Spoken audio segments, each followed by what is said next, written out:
right. So, first off, gentlemen, congratulations on the win tonight. Before we start asking some questions, we just wanted to get an opening statement from Coach Hastings. Great job tonight by both teams involved. It was super entertaining for, I'm sure, all the fans, and great for the players to be involved in a game like that. It was a close game. It's the way tournament games should be, and I look forward to continuing on this path. I'm going to start with Jeff. Jeff, today you played all 40 minutes, had 16 rebounds. Multiple times you would go up and get your own rebound. Did you feel you had an advantage against guys like Highsmith and Buffano down low? We just talked about playing inside to out. I feel like I have a pretty decent advantage on most bigs in the country. It's just about, leaving it all out there on the court. So I just played as hard as I could the entire game, and it just happened to be that I was just getting offensive rebounds and going back up with it. So this is kind of a question for both of you. You both can answer if you want, but throughout the game you had some of your other teammates, some of the guys who started, who struggled to score a little bit, and there was points where you guys kind of took over in the game. How do you guys as scorers see when you guys need to score more to help out your teammates instead of defer? That's a good question. I feel shots might fall for some guys, but we don't care about that. We just on to the next play. If we see we have nothing going, we just try to get into action, get an easy one, hopefully from there good things happen.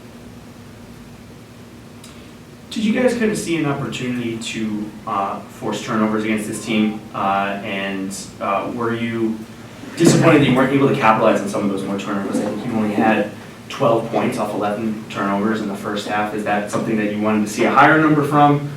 And one of you can start with that. Yeah, I think we could turn over most teams in the country just by playing disciplined defense. There were some times that we were just kind of gambling and having our hands on guys' backs where they would call fouls. Where I thought that if we just stayed more disciplined, that the team would have just given us the ball based on. There's not many teams that can play really good action with us in the half court. So it's something that we emphasize, and then when it comes to executing and scoring off turnovers, definitely something that we talk about and think about. But sometimes, in a thrill of a game like that, where emotions are high and everybody's just playing with the intensity of the game, it's hard to slow down and recognize that maybe we should hold it down and try and get the best shot possible. But it's something that we can look at stat-wise for tomorrow and just capitalize off it. You can always learn from it.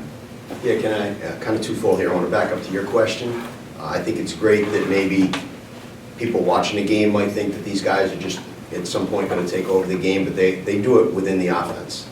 These guys don't do it selfishly in any way. It's very unselfish what they do, and they'll wait, as O said, for an action to occur, and then they'll take that shot. And they may take a shot that another guy wouldn't take, and that's the part about them taking over. But definitely them taking over the game works within the system that the offense is going. So that was a great question. The turnover issue that comes sometimes when we get people turning over that's my philosophy, and these guys do a great job of playing within my philosophy, and I take the blame a lot of times about how quick we play. That should be slowed down at certain points of the game, and we probably should. I come from a background of I love the Rick Pitino, the Billy Donovan, the Nolan Richardson. Everything's about pressure and getting up court and taking more shots than the other team.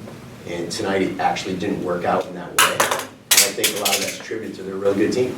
So yeah, we turned them over, 13 times, 11 times, whatever it was.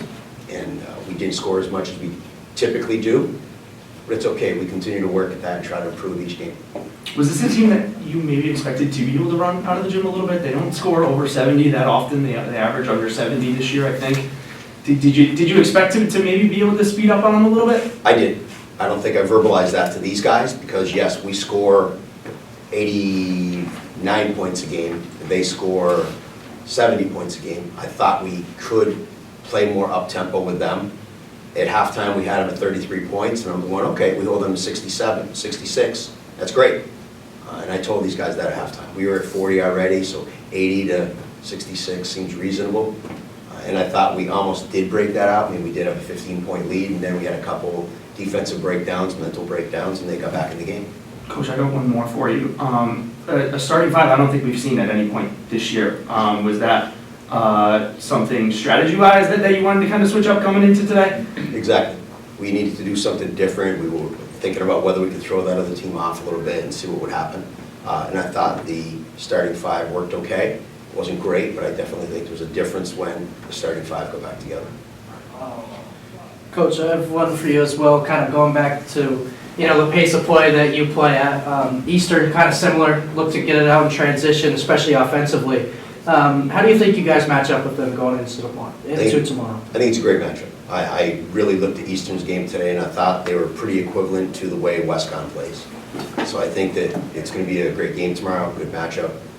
Two very athletic teams that like to get up and down the court. And we'll see which team has a better cardio at the end of the day and who can make more baskets. Yeah. All right, goes to my last question. Do you tell players that you're going to play them 40 minutes during the game, like before the game? Or is it kind of off the fly? Or do you pull them aside at halftime and be like Jeff, you're going to play every minute? Or do you let them know before the game? No, not before the game. I mean, everything's dictated by how the game is going. You saw throughout the whole season. If I could take Jeff and O out of the game, I would, because I wanted them well-rested and healthy for the postseason. Now we're in the postseason. If I can ride these guys for 4 minutes a game, that's what's going to happen for the next 5 games. Jeff, and for O, how difficult of a team was this to put away? I thought there were a handful of times where you got that 8-point or even a 10-point lead, and they just never seemed to go away. What was it about what they were doing out there that made them so hard to put away? I don't think it was about them. I think it was about us. We had a couple mental breakdowns. We're not running back in transition, and we're not rebounding. We just let them come back in the game. We were satisfied. It won't happen again. Yeah, I think there's definitely an ability of that, right? Like, mental breakdowns on our end, like when we go up 15, there's a timeout called and we're talking about breaking it open and just kind of closing the game off. But there's always that challenge that you face when you're playing a team it's either their season's over or they win and they keep playing, right? So to see any team kind of just give up is kind of hard to do.